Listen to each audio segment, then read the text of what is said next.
네, 사랑하는 성도님들, 우리는 종종 하나님의 사랑, 그리고 또 하나님의 공의를, 어찌 보면 좀 따로 분리해서 생각하곤 합니다. 하지만 성경은 하나님의 사랑과 그리고 공의가 서로 충돌하지 않고 완벽하게 조화를 이루고 있음을 가르쳐 주고 있습니다.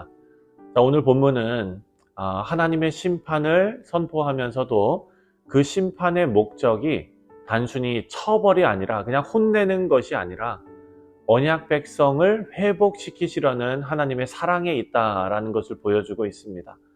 그래서 오늘 본문 호세아서 2장은 이스라엘의 죄악, 그들의 범죄와 또 그에 따른 심판을 선포합니다. 하지만 이 심판의 메시지 뒤에는 회복과 구원의 소망이 숨겨져 있다라는 것을 발견할 수 있습니다.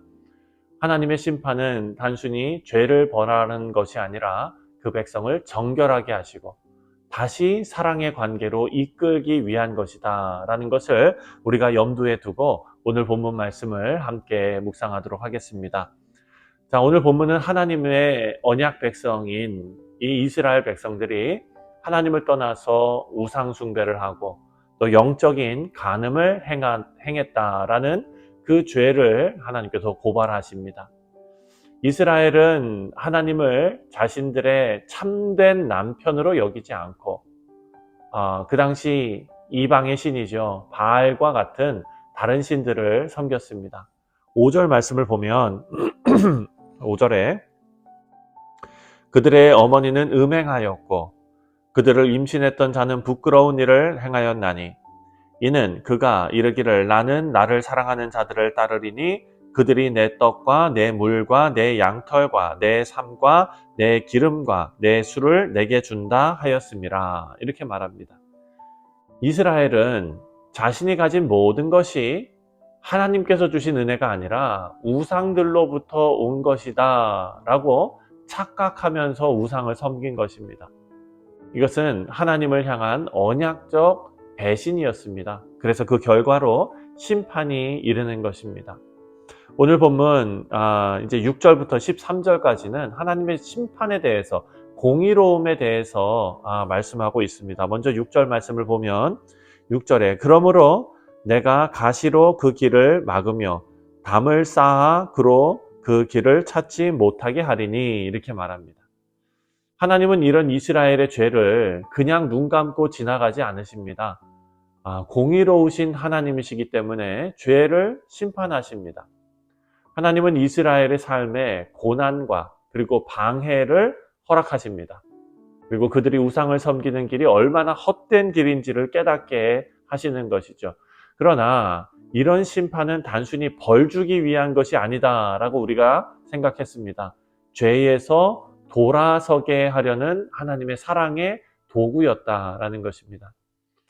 하나님은 이스라엘이 우상 숭배를 통해 얻으려고 했던 그 모든 것, 그들의 부와 재와, 여기 보니까 내 물과 내 양털과 내 삶과 내 기름과 내 술들, 이런 모든 것들을 하나님께서 이제 빼앗으시겠다라고 말씀합니다.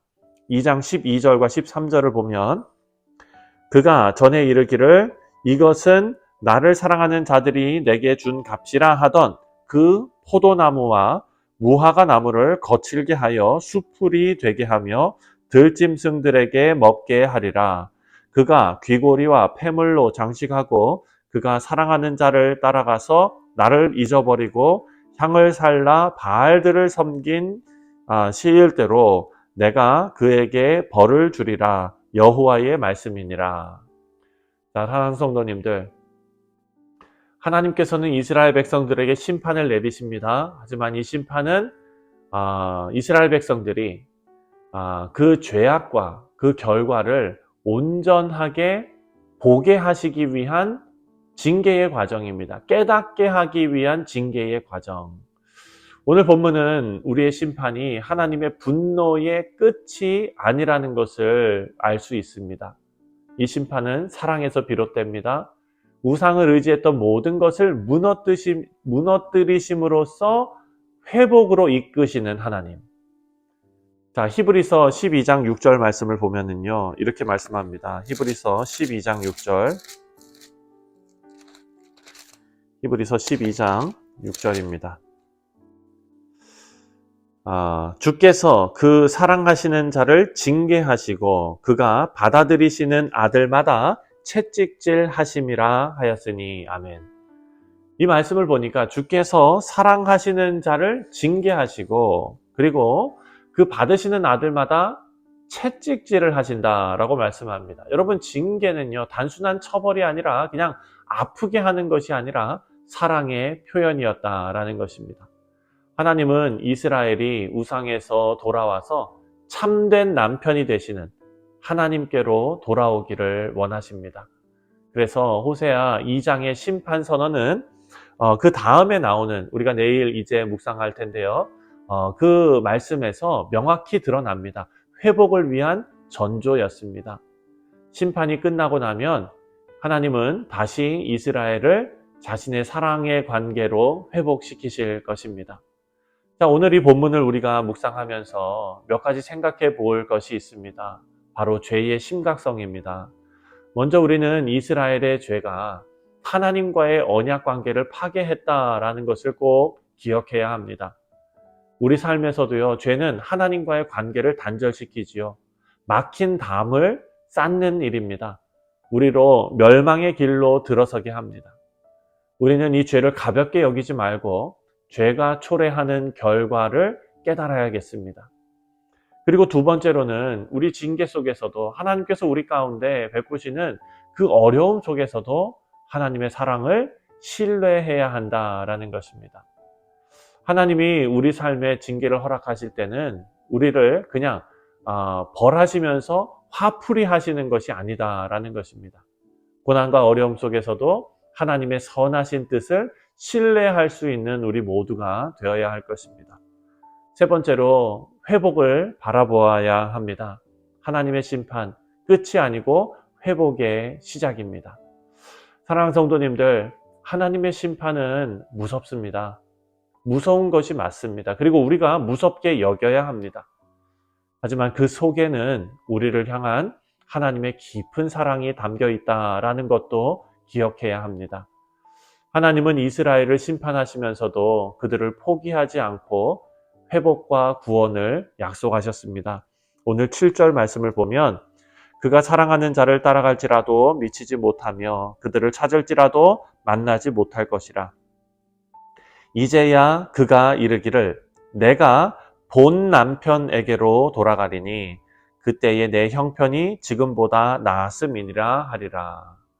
자, 이스라엘이 자신의 죄악된 길에서 실패하고 좌절하고 쓰러져서 우상들에게서는 아무것도 얻을 수 없다는 것을 깨달은 후에 그들은 결국 본 남편이신 하나님께로 돌아가야 한다라는 것을 고백하게 된다는 것입니다.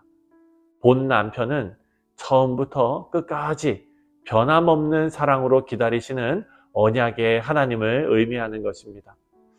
하나님은 단순히 우리를 심판하시는 분이 아니라 회복시키시는 분이시다. 그리고 우리의 죄와 배신에도 불구하고 본 남편 되신 하나님은 여전히 우리를 향한 사랑을 포기하지 않으신다. 사랑하는 성도님들, 하나님의 목적이 회복이라는 것, 그리고 그 사랑은 끝이 없다는 것을 우리가 생각할 때 이제 우리의 마음을 하나님께로 돌려야 할 것입니다. 본 남편 되신 하나님께로 돌아가서 하나님의 사랑 안에서 참된 회복과 평안을 누리시는 우리 모두가 되시기를 주님의 이름으로 축원드립니다. 기도하겠습니다.